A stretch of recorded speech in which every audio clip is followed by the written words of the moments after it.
လက်တလုံးမှာတရုတ်နိုင်ငံမြောက်ပိုင်းဒေသတွေကနေစတင်ပြန့်နှံ့နေတဲ့ K-virus လို့လူသိများတဲ့အသက်ရှူလမ်းကြောင်းဆိုင်ရာရောဂါဆန်းကြောင့်ကမ္ဘာတဝန်းမှာစိုးရိမ်မှုတွေမြင့်တက်နေပါတယ်။ဒီရောဂါဟာအဓိကအားဖြင့်ကလေးငယ်တွေနဲ့ကိုယ်ခံအားနည်းသူတွေကိုပြစ်မှတ်ထားတိုက်ခိုက်နေတာဖြစ်ပြီးအဆုတ်ရောင်ရမ်းခြင်းကိုပြင်းပြင်းထန်ထန်ဖြစ်စေတာကြောင့်မိုးနံမင်းသတင်းဆောင်ကနေအသေးစိတ်တင်ဆက်ပေးသွားမှာဖြစ်ပါတယ်။အဆိုပါသတင်းနဲ့ပတ်သက်ပြီးမိုးနံမင်းသတင်းဆောင်ကနေနောက်ဆုံးရရှိထားတဲ့ကျန်းမာရေးသတင်းတွေကိုတင်ဆက်ပေးပါမယ်။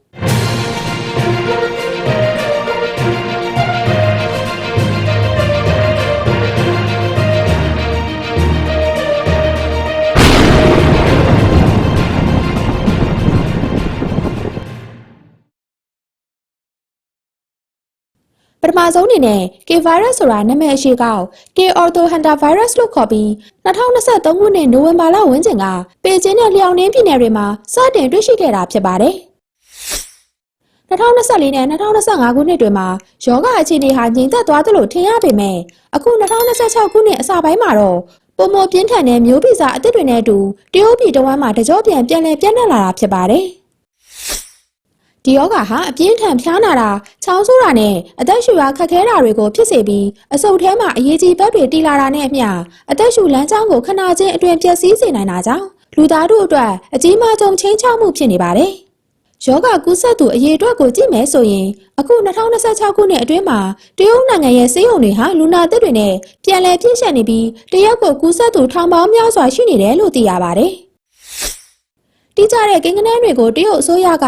ထုံးစံအတိုင်းဖုံးကွယ်ထားဆဲဖြစ်ပေမဲ့အခုတစ်ချိန်ပြန်လည်ဖြစ်ပွားမှုဟာအရင်ကထပ်ပိုမိုမြန်ဆန်နေပြီးတည်ဆုံမှုအရေးအတွက်ဟာလည်းစိုးရိမ်ရတဲ့အနေအထားကိုရောက်ရှိနေတယ်လို့ဒေသတွင်းသတင်းတွေအရသိရပါတယ်။မြန်မာနိုင်ငံကိုကူးစက်နိုင်ခြေရှိမရှိဆိုတဲ့အချက်ကတော့ပြီးခဲ့တဲ့2025အထိကူးစက်မှုမရှိခဲ့ပေမဲ့အခု2026မှာပိုပြီးစိုးရိမ်စရာကောင်းနေပါတယ်။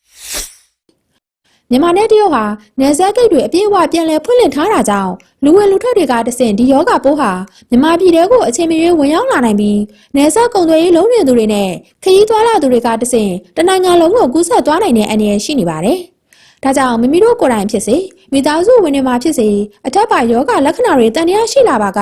နီးစပ်ရာဆေးရုံဆေးခန်းတွေကိုအမြန်ဆုံးပြသဖို့အထူးလိုအပ်ပါတယ်။လက်ရှိမှာတိကျတဲ့ကာကွယ်ဆေးမရှိသေးပေမဲ့ပိုးသက်ဆေးတွေနဲ့အောက်ဆီဂျင်ပေးဝေမှုတွေကတဆင့်အချိန်မီကူးသန်းမှုခံယူရမှာဖြစ်တယ်လို့လူစုလူဝေးထူထပ်ရာနေရာမှာအချင်းချင်းကူးစက်မှုမရှိအောင်နှာခေါင်းစည်းမတ်တက်တာနဲ့လက်ဆေးတာတွေကိုမဖြစ်မနေလှုံ့ဆော်ကြရမှာဖြစ်ပါတယ်။ညီကုန်းချုပ်ရရင်2023ကနေ2026အထိပြောင်းမသွားပဲပြန်လည်အသက်ဝင်လာတဲ့ K-virus အနေဟာမြန်မာပြည်သူတွေအတွက်ကြီးမားတဲ့သတိပေးချက်တစ်ခုဖြစ်ပါတယ်။တိုင်းပြည်ရဲ့လက်ရှိအခြေအနေတွေကြားမှာကျန်းမာရေးကိုဥပက္ခမပြုဘဲအတိအသတိနဲ့ကာကွယ်ကြဖို့တိုက်တွန်းချင်ပါတယ်။ကမ္ဘာကြီးကဘလောက်ပဲအားမပေးပါစေကိုမိသားစုနဲ့ကိုပတ်ဝန်းကျင်ကိုကိုယ်တိုင်ပဲစောင့်ရှောက်ကြဖို့မိုးနံမင်းသတင်းဆောင်ကနေဆုတောင်းပေးလိုက်ပါတယ်။ဟုတ်ကဲ့ပါရှင်အခုတင်ဆက်ပေးခဲ့တာကတော့မိုးနံမင်းသတင်းဆောင်ကနေနောက်ဆုံးရရှိထားတဲ့ကျန်းမာရေးသတင်းတွေကိုတင်ဆက်ပေးခဲ့တာပါ။ကြည့်ရှုပေးတဲ့အတွက်ကျေးဇူးတင်ပါတယ်။အခုသတင်းနဲ့ပတ်သက်ပြီးမိတ်ဆွေတို့ရဲ့ထင်မြင်ချက်တွေရေးခဲ့ကြဖို့နဲ့နောက်ထပ်သတင်းထူးသတင်းဥတွေလည်းဆက်နားထောင်ဖို့ဖိတ်ခေါ်ပါတယ်နော်